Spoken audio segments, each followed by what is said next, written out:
গরুর মাংসের গোশত নেহারি এটা হচ্ছে একটা আইকনিক আইটেম। আর এরপরেই তারা লঞ্চ করেছে নামকিন গোশত।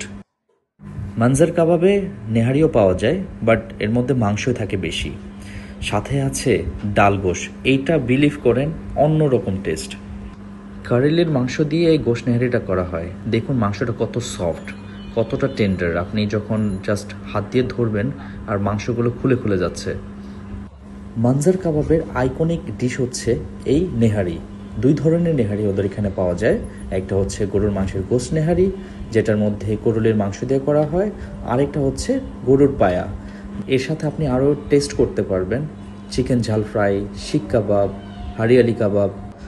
মানজার কাবাবে আসতে হলে আপনাকে সবার আগে যেটা মাথায় নিতে হবে যে আপনাকে এখানে এসে একটু ওয়েট করতে হবে। সাথে সাথেই আপনি কোনো সিটিং অ্যারেঞ্জমেন্ট পাবেন না সাধারণত। দিয়ে মাখানো এই শিক কাবাবগুলো যখন গরম কয়লাতে ভাজা হচ্ছিল, আর যে সুন্দর একটা স্মেল, ওয়াও!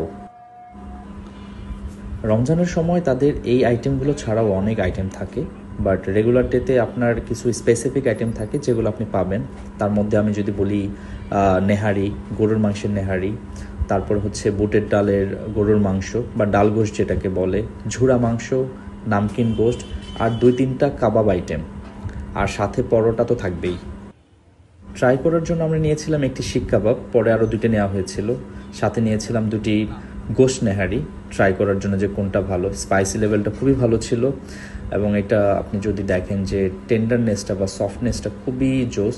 আপনি এটা ধরার সাথে সাথে ভেঙে যাচ্ছিল, আর রুটি দিয়ে খেতে জাস্ট ওয়াও!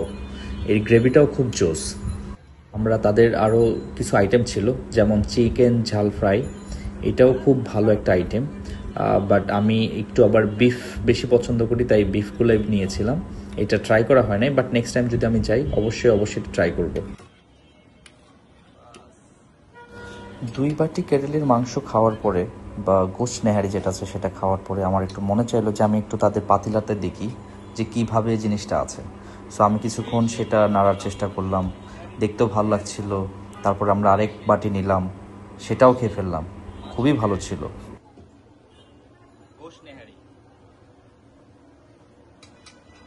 এই সেই চাচা আমাদের হাতে নাড়াচ্ছি এখানকার গোশ নেহারি। আমরা যেহেতু সেদিন ঝুরা মাংসটা পাই নাই, বাট ফর্চুনেটলি তাদের যে নামকিন গোশত, যেটা অনেকটা ঝুরা মাংসের মতো, আর এটা স্পেশালিটি হচ্ছে এটা ঘিয়ে রান্না করা হয়। আপনি দেখবেন যে যে টেক্সচারটা বা যে গ্রেভিটা দেখা যাচ্ছে, এটা কিন্তু সম্পূর্ণ ঘি। আর ঘিটা আমরা যখনই গিয়েছিলাম তখনই আমাদের সামনেই ঢেলে দেওয়া হচ্ছিল।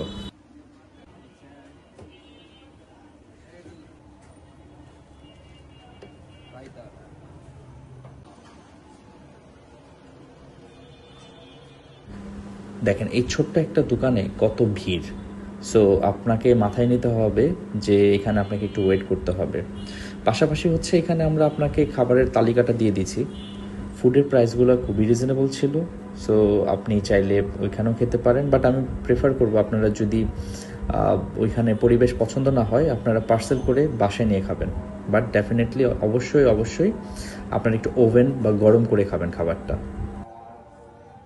গরু